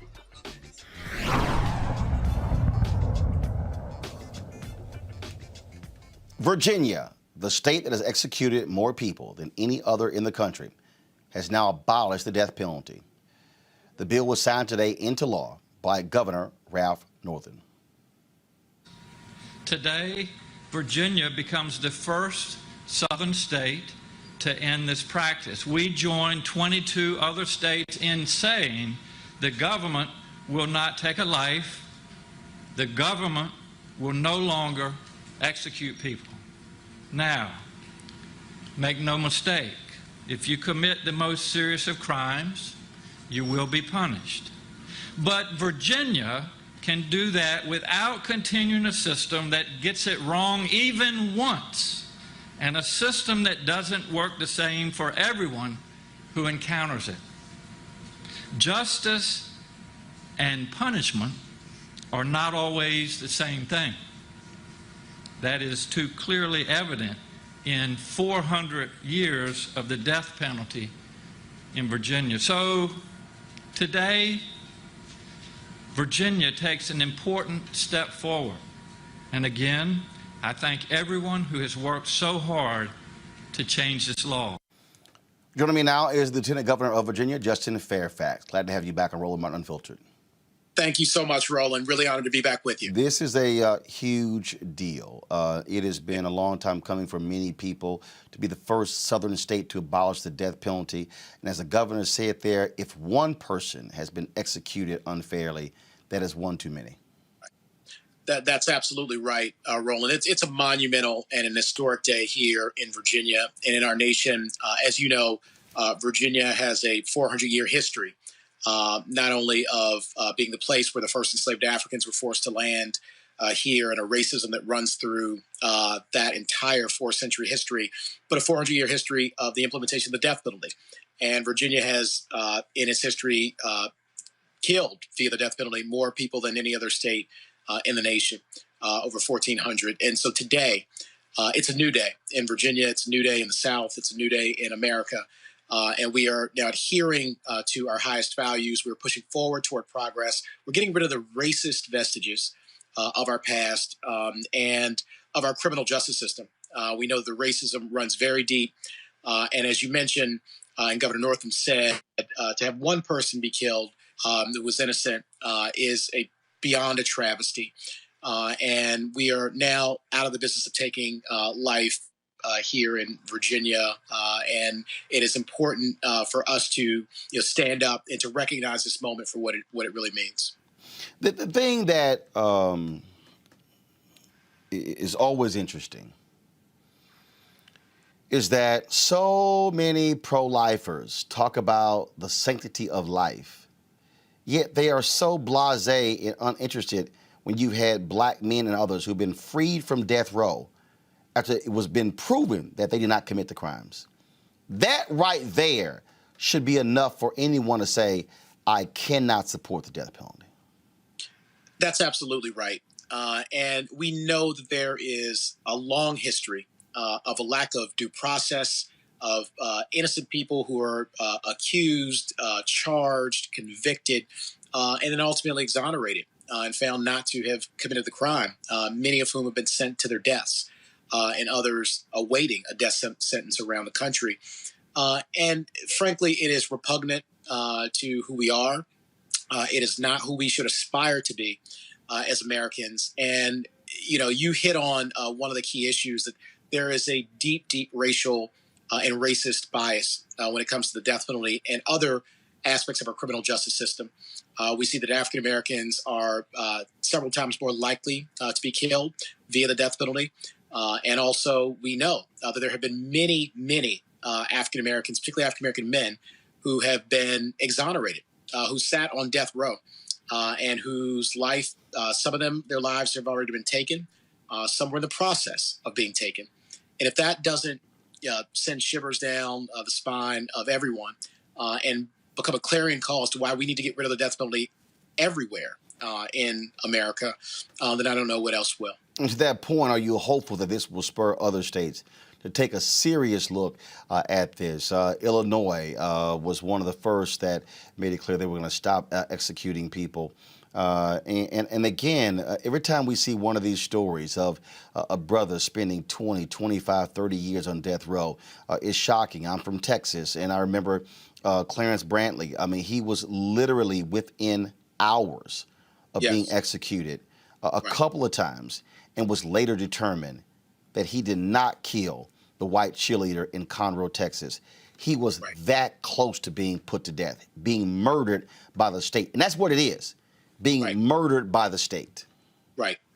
That's right. And you mentioned Texas. We, of course, you have those stories everywhere you have the death penalty. We had Earl Washington here in Virginia, and so many other cases around our nation.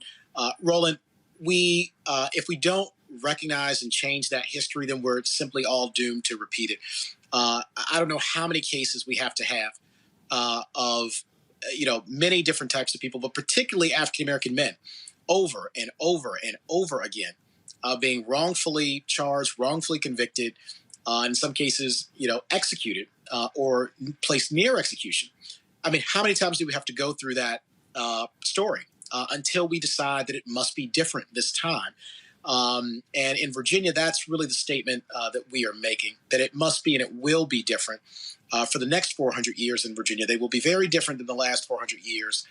We're getting rid of the racist vestiges of that past, and we've got to do that throughout our entire criminal justice system. But we know that this is a big, huge step forward, and we want to recognize that, and hopefully this will spur that kind of change to eliminate the death penalty and abolish it everywhere around our nation. We've got to stand up with courage. It is critical to be able to make change, to first stand up for what is right, and not always what is popular. Sometimes you have to do things that go against the prevailing viewpoints at the time to get to where we can and should be. And that's really what today symbolizes in so many ways, the next 400 years of Virginia and of America and what's possible. All right. Lieutenant Governor Justin Fairfax of Virginia, we certainly appreciate it. Thank you so very much. Thank you, Roland. God bless you. Thank you so much. Thank you very much. Kelly, this is a huge, huge move here. And as we said there, you just can't imagine. I cannot imagine I can't imagine being on death row for 25, 30 years and coming close to being put to death and you didn't do it. This guarantees that even if somebody is wrongfully convicted, the state can't screw up and put them to death. Yeah, and that is key in this. Whether you support the death penalty or not, the fact of the matter is it is a flawed system in that we have a disproportionate amount of people on death row who are Black, who are wrongfully convicted, and as their time for their execution comes, that's when people, get on the ball and try and save their life and whatnot. It's not really like the 15 years prior. It's usually like in the 11th hour and 59th minute with things, with policies and laws rather, such as what Virginia just passed down today.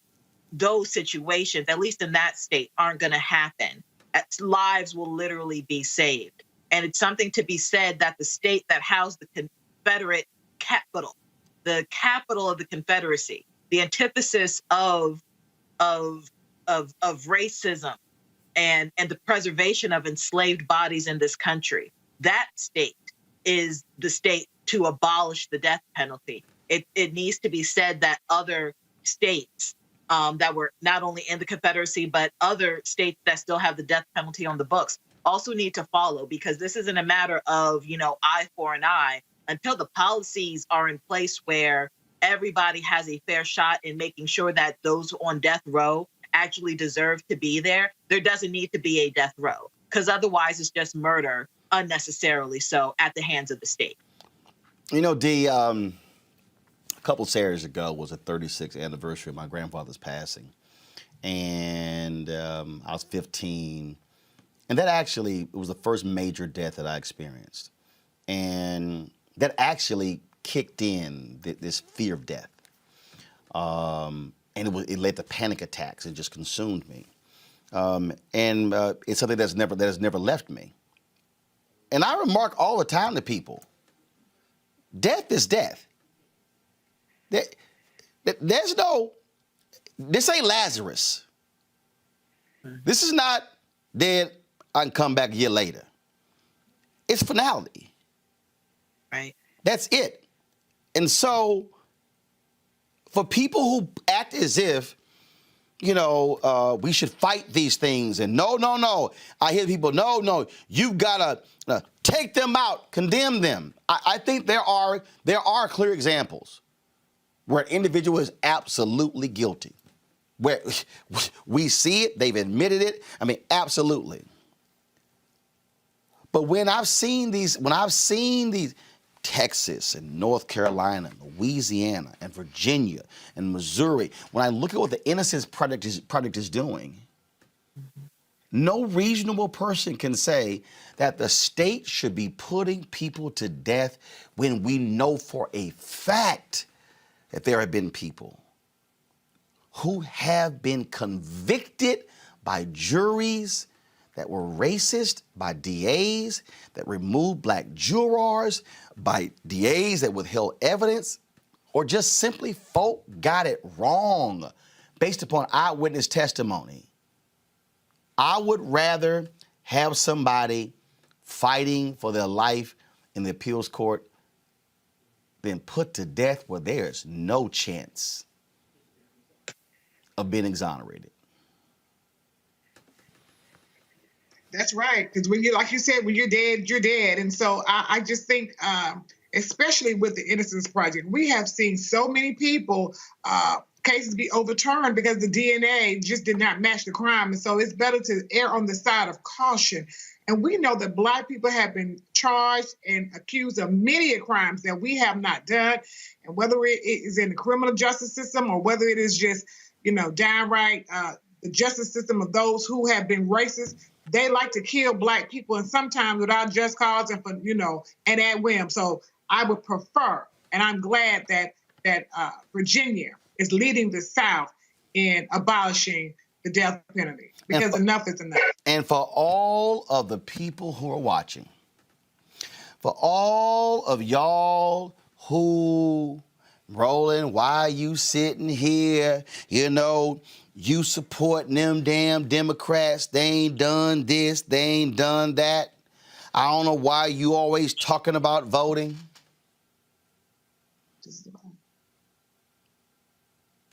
Republicans in Virginia would have never abolished the death penalty.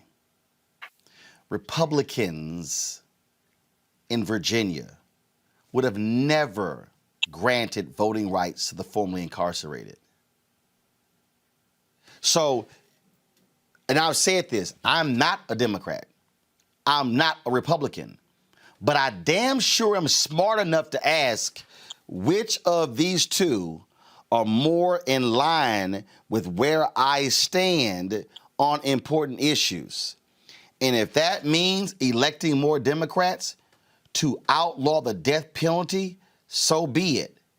Because I got a better shot at communicating and convincing a Democrat than I do a Republican who don't give a damn about putting somebody to death. Hell, they'd rather have 5 executions a week and put it on television like it's a nightly television show. That is a fact. Going to a break when we come back. African American has a new app that you might want to use if you get stopped by a cop. We'll discuss that next on Roland Martin Unfiltered. If people begin to believe that their democracy is fraudulent, if they conclude that voting is a charade, the system is rigged, then God knows what could happen. They rigged an election. They rigged it like they've never rigged an election before. Actually, we do know what could happen. It's happening right now. The U.S. Capitol overrun, under siege. Pro-Trump extremists storming inside, flooding the halls, reaching the floor of the House of Representatives and the Senate. Millions of Americans sincerely believe the last election was fake. It was a landslide election, and everyone knows it. We will not go quietly into the night. When thousands of your countrymen storm the Capitol building, if you don't bother to pause and learn a single thing from it, then you're a fool. I know your pain. I know you're hurt. We had an election that was stolen from us. We got to this sad, chaotic day for a reason. It is not your fault. It is their fault.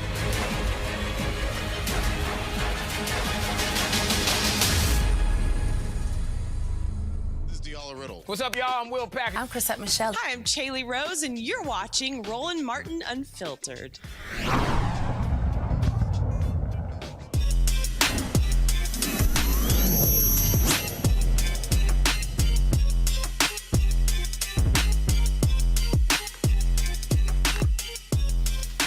All right, folks, in our Tech Talk segment, nearly 100,000 routine traffic stops happen every day, and independent studies show that 3% are misconducted. That results in nearly 3,000 motorists a day potentially pulled over for no reason at all. Now, there's an app that can help fix that. Joining me now to talk about this is the creator of the Safe Cop Stops Project, Mike Burrow. Mike, how you doing? I'm doing good, my friend. How you doing? All right. So what led you to say, hey, I got to do this app? Was it an incident? Were you involved in one? Was it something you saw on television? What was it? It was a couple incidents, actually, that led up to the culmination of it. First of all, back in the early 2000s, my dad's brother, who was a deaf individual, was pulled over and actually brutally assaulted by 4 officers during a traffic stop. And my family ended up suing that police department and winning. But fast forward 2016, my nephew turned 16 years old, and we were preparing a big party for him, to give him a car to go out that evening. And as I was coming home, I passed through a little town, and about 4 or 5 cop cars had a young gentleman pulled over, a young black teenager. He was probably 18 years old, and he was laying across the hood of the car. And it's like we met eyes. And when I looked at him, it was just fear all over him. They had the doors open, the trunk open, the whole 9 yards. And I just saw innocence all over this kid's face. And, in my mind, I'm thinking I'm on my way to give my 16-year-old nephew a vehicle to put him out here on these streets, and that could have been him. And so when I got to the house, I asked my sister, I said, hey, does he know his rights as a motorist? Does he know how to protocol, how to properly pull over, how to, work through a routine traffic stop? And, the answer was no, really none of us do. And so that was where it really started back in 2016. And so I did several years of R&D, meeting over 1,400 individuals, 50 police officers. And it kind of all came together as a culmination of all of that.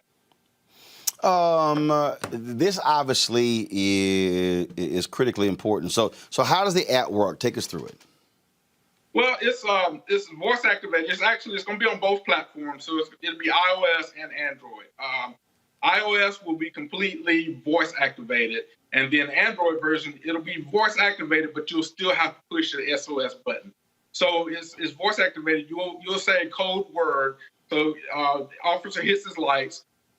You say that code word. You will have already downloaded up to 10 individuals into that app, and it will send out a notification to all those individuals to say, "Hey, I'm being pulled over. Will you witness this with me?" And so all those individuals will be able to see and hear what's happening on the motorist's phone. But we do have a premium feature, which is called the virtual attorneys on demand, which we're going to be working with about 200 attorneys nationwide, where you'll actually be able to have an attorney live in the vehicle with you to speak on your behalf. Is the app now live?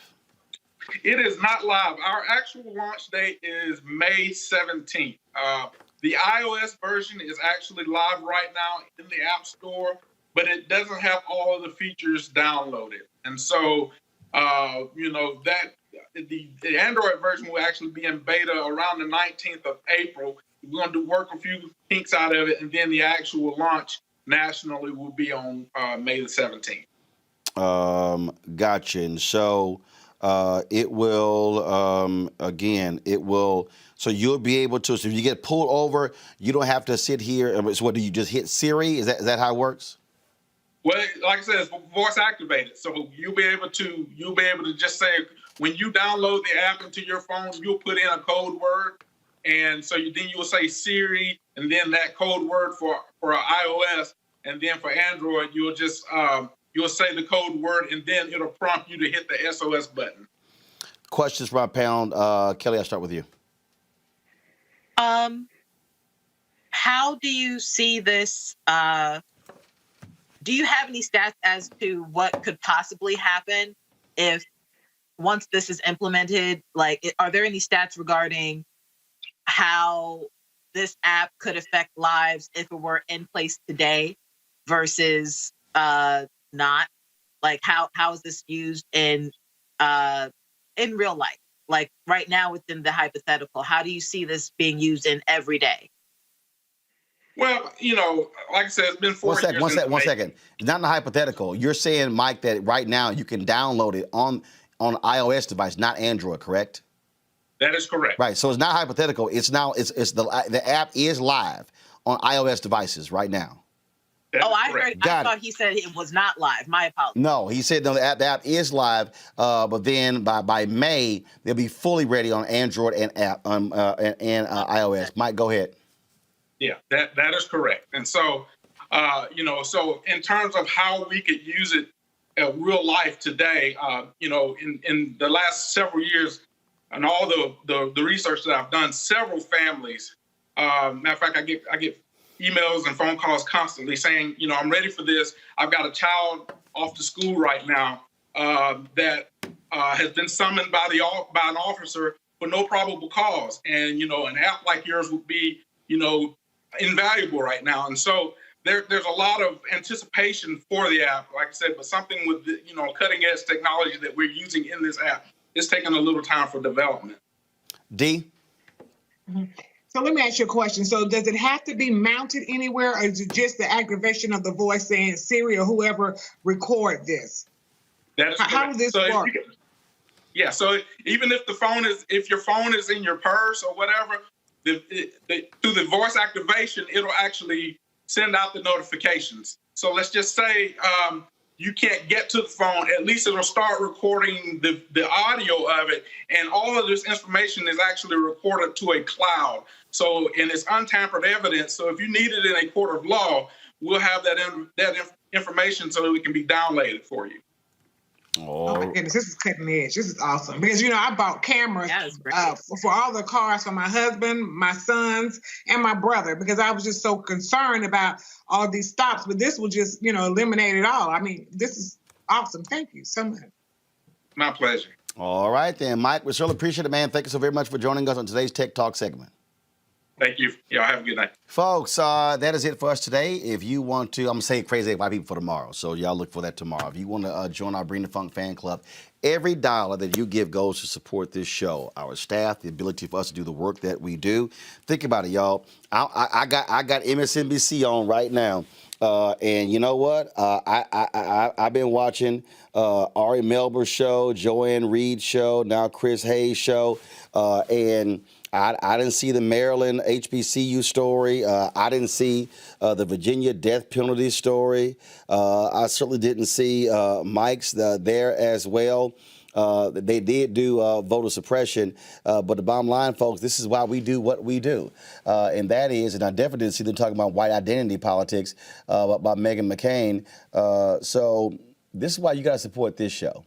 This is black owned, black controlled. We don't sit here and ask permission to discuss the issues that matter to our people. We simply put them front and center. The opportunity for us to have the HBCU story, to talk with HBCU presidents is vital.